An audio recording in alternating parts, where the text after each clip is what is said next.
Hi, this is Lisa Kelly, Notre Dame author and class of 1993, and you are watching the Two Irish Brothers show. Cheers and go Irish. Quinn pumps once, buys some time and finds Samardzija. Samardzija with a cutback, 5, touchdown! What's up, everyone? I am ND Sean 45. I'm Irish Benjamin 57. And together, the two of us make up this little show known as the Two Irish Brothers Show. You guys know the drill. I don't have to explain it to you. Hit that subscribe tab in the bottom right-hand corner. Like or dislike the video, and look for us on all our social media platforms below. So with that said, it is great to be back after taking a little time off for just a little break and then Father's Day last week. So, Ben, how have you been doing, man? Been doing pretty good. Can't complain too much. Excited to talk some Notre Dame football. We got some interesting topics to talk about today. Yes, we do. Yes, we do indeed. And so let's just jump right in. You had brought this to my attention earlier before we started filming, and I had actually saw the article myself, but from I've seen this on a couple different places, but 24/7 Sports has an interesting prediction for Notre Dame football this upcoming season. And now, you know me, Ben, I think we can do better than this. I'm always going to say that about this team. But according to 24/7 Sports, they have projected us to play Oregon in the Fiesta Bowl, I believe they said. Mm-hmm. Yep, the Fiesta Bowl. Yep. Now let me just say this. That would be a pretty good bowl game. And I would love to see us win an NY6 bowl game. But of course, you know, the ultimate goal is to get to the ultimate goal is to get to Houston. But before that, the goal is to be in either Pasadena or New Orleans. Yeah. Yeah. I mean, I think this is the floor. This is what I think. NY6 Bowl is the floor, and then ceiling is playoffs. That's what I think. This is just totally contingent on health of players. I think Notre Dame has the roster to challenge for a playoff spot, but health is the biggest factor, and that's something that really hurt Notre Dame last year. And people can say what they want about last year's season, but I mean, you're down to basically your second, maybe your third string quarterback in Drew Pine, depending on how you look at things, you know. Right. Our wide receiver core was decimated with injuries and was very, very vulnerable. You know, our defense at times had some injuries. So this is a situation where, you know, the talent is there and we can see what could happen, but we got to stay healthy. That's the biggest key in my opinion. Oh, and yeah. Hartman can stay healthy, and this running back room that we got going on now, and the wide receiver room that has taken a huge step forward, I think we're challenging for a playoff spot. But that's just me. And I know people are going to be screaming, "Oh, homers, homers, homers, homers." Well, you know what, guys? You can scream homers all you want. I will embrace that because I do love this team, and I want to see them. I want to see them hit the ceiling. I want to see them go the distance. And they bring in the talent every year that can go the distance. It just hasn't always been put together properly, or we have some kind of stumble along the way. But really, when you look at this team compared to last year at this point, obviously the obvious big factor is we have an established starting quarterback in Sam Hartman. Yeah. Now, of course, the concern there is behind him. You don't really have any established guys. You have Kenny Minchie, who's new. You have who is behind him? Angeli is Steve Angeli. Yes. Steve Angeli is too, in my opinion, and he knows the playbook for the most part. You know, especially now that we're kind of shifting a little bit in OC, but Angeli is definitely more familiar with Notre Dame than the other guys in the room. You know, behind Hartman. He's actually more familiar with Notre Dame than Hartman is, if you want to be very technical. Right. But he hasn't seen a lot of playing time, and that's the biggest quote unquote knock, if you will, on Angeli. So, it's very interesting to see. It will be very interesting to see, I guess is the right way to put it, what happens on the injury front with Notre Dame. Yes, but like you started to say, we still, despite the loss of Logan Diggs, we still have a packed running back room. Despite the loss of Michael Mayer, we have some big time tight ends ready to step up, like Mitchell Evans. Defense, I think the front seven is going to be fine. The only question is, what's the defensive backfield going to be like? Offensive line, we should be fine. So there's a lot of opportunity here to really make a statement and to really get back on track after, 9-4 last year, which a lot of us didn't really expect. And just want to say this, people, everybody who's watching, for the love of God, get over Marshall and Stanford. I'm still hearing about it to this day. Get over it. No, I'm being dead serious here. Yeah. Get over it. Yeah, it it's happened. silly. You can't change it. Move on. It's silly. It's absolutely silly. So I guess you just can't fix stupid. Some people in this fan base have a one-track mind. You can't fix that.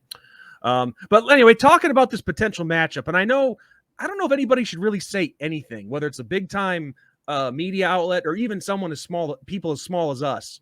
But it is intriguing at the same time with this particular matchup, potential matchup, Notre Dame and Oregon. Now, we've seen the strides that Oregon has made over the past, 20, 30 years and whatnot. Mm-hmm. And surprisingly, without looking it up, I think us and Oregon have only played twice in our history. Yes. This would be the third meeting if it happens. Because the previous two matchups, I think one was in the 80s, then one was in the mid to late 70s, I think. The first one was a scoreless tie. The second time we blew out Oregon. Yeah. So, but now it's the case of Oregon. In this case, Oregon is now one of the most recognizable brands in all of college football, mostly in part and thanks to Nike. Yeah. And then, of course, Notre Dame, who, despite periods of stumbling, we're still a blue blood. We're still recognizable. So this potential matchup in the Fiesta Bowl out in the desert could be a fun one if that does happen. Yep. And I don't know if I want to go into a full blown, projection. That wouldn't be right at this point. We're still a couple months out from the season starting, but it would definitely be a fun one because Oregon's that team that has a lot of speed. They've produced a lot of NFL talent. It's kind of one of those dream scenario matchups, I guess, if you will, for lack of a better term. Well, yeah, I mean, anytime you can get to, NY6 or better, I mean, you're doing something right. An NY6 shouldn't be looked at by most fans as like a failure. I mean, that's, something most teams shoot for. So yeah, I mean, everything's hypothetical. That's the biggest thing. Everything's hypothetical. And, like you said, we can't crystal ball everything and we can't make. But what would you think about that potential matchup with us in Oregon? I mean, honestly, that matchup could have happened last year if we had gotten chosen for the Holiday Bowl. Yeah. Yeah, it would be an interesting matchup for sure. I mean, you talk about two teams that, like you said, have not seen each other much at all. And the brand that both teams are, the fan bases involved, and the fact that it would be the Fiesta Bowl and Notre Dame's track record in the Fiesta Bowl would be a huge point of emphasis in this game. So, well, on a small note, not to mention the fact that both Oregon and Notre Dame could potentially have the same apparel brand. Yeah. Because last I heard, this isn't official unless Notre Dame's made it official, but I haven't seen anything about that. But from close sources, it says the final three for Notre Dame are Nike, Under Armour, and Adidas. Yeah. And if I had my choice, I would rather go with Nike or Under Armour because I remember when Notre Dame was on Adidas before and those jerseys were crap. Yeah. Yeah, I mean I'm thinking it's Nike and I hope it's Nike just because, brand wise, that's, in my opinion, like the most elite brand that you can have, other than maybe Jumpman. So yeah, but well, all I know is one thing. Going back to what we were talking about with the NY6 and the Fiesta Bowl and all that. What you said about, this is what every team hopes for, to get to one of those 6 games. Well, starting next season, not this upcoming season, but in 2024, every team is going to make it their goal to get to those 6 games, because all 6 of those games are going to be a part of the 12-man playoff. Yeah. So hopefully hopefully that means no more guys sitting out, and no more people saying, "Oh, when you're in the NY6, but not the playoffs," and all the negative stuff. Yeah, I mean, the college football game's evolving even more. Not just with these super conferences popping up, or teams going to a different conference, but the fact that playoffs is expanding, and I think it's a step in the right direction. I think a lot of people not only are excited, but are very intrigued with all this. So time will tell. But yeah, we will definitely see what happens. So with that said, Ben, I'll let you get us started on this, because you've been more in the know than I have. But let's talk some recruiting for Notre Dame football right now. Yeah, I mean, the big one that's kind of making the rounds, if you will, especially across Notre Dame social media, is Kingston Vilma Asa. Yeah, Kingston Vilma Sasa. I hope we're not butchering his name. Yeah, that sounds right. John Bosco, very, very well-known high school in California. The talk is heating up that he could be landing with Notre Dame. His parents are very pro Notre Dame. Right now I think it's us and SC. And currently, SC, from what I'm hearing, message boards are very, very excited and feeling the same way we are about him. So that's interesting, to say the least. Well, I have it brought up. I have this brought up on Irish Breakdown. I'm not going to say I'm just reading this on our own, but I'm guessing that how they have their ranking system, that they base it on a scale of 1 to 10. From what I'm seeing here, they have their confidence of him coming to Notre Dame as an 8. And the top contenders being Ohio State and USC for him. Yeah. Yeah. I mean, there are 4 big name teams on his list. Obviously, the other 4th one not mentioned is Alabama. Naturally. So, when you have Alabama, Ohio State, Notre Dame, and Southern Cal looking at you, you're doing something right. And this kid is obviously a top 100 4-star recruit at the linebacker position, and somebody that could very much solidify and strengthen this defense that needs a facelift, if you will. Mm-hmm. So I hope that Notre Dame can land him. His parents are pro Notre Dame, like I said, so that's huge. So hopefully his parents kind of sway him the Notre Dame way. But, nonetheless, you got to do what you think is best for your situation and your future. Because At the end of the day, I am not the child or kid or young adult, or however you want to say it, playing for Notre Dame or some other's college. I am just a fan. So wish him nothing but the best. Oh, of course. And, of course, the other big one that's been making the rounds, too, and has been talked about nonstop, and we got to give our colleague Ryan Favell at Week Zero Productions, because he's been really helping us stay in the loop with recruiting, at least me anyway, because I don't always get the chance to read recruiting news as much as I'd like to.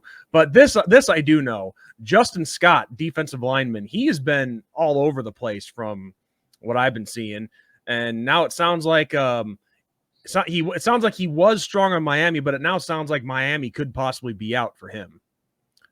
And Irish Breakdown has him as a confidence of 5 to come to us.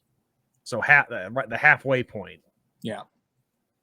And, of course, the usual contenders are in there: Georgia, Michigan, Ohio State. But the one factor with Justin Scott is it's it sounds like a big factor for him is what he wants to stay close to home. Yeah. So Miami and Georgia might be out on that one possibly. Yeah. Because he's from I don't have it up in front of me, but he's I think he's from Indiana if I'm not mistaken. I could be wrong. He currently goes to St. Ignace, which is in the city of Chicago. Okay, so Midwest, but I was wrong on the state. So, yeah, I mean, if you're wanting to stay close to home, obviously Notre Dame's the closest out of those schools because it's a hop, skip, and a jump from the city of Chicago. So, yeah, I mean, another, huge defensive piece that we could use at Notre Dame.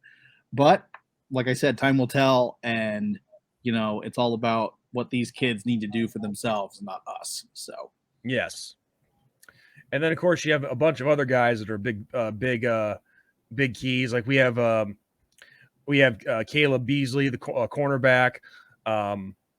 Defensive backfield is one of the positions that we're really going to need to build on after the season for sure. He's a confidence of 4. We're competing with Tennessee for him. Who's the other big one here?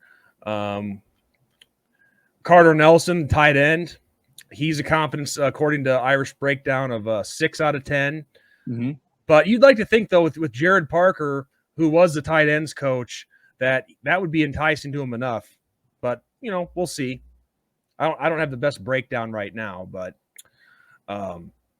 yeah, it sounds like we're at a point with, especially with tight ends, where we don't rebuild, we reload. Tight end U for a reason. Yeah. The official tight end U, not Iowa, Notre Dame. Well, the only reason Iowa even claims to be tight end U is because they run, and they don't really throw to their receivers. So yeah, of course they use the tight ends a lot. Yeah. Oh, I just love to make fun of Iowa any chance I get.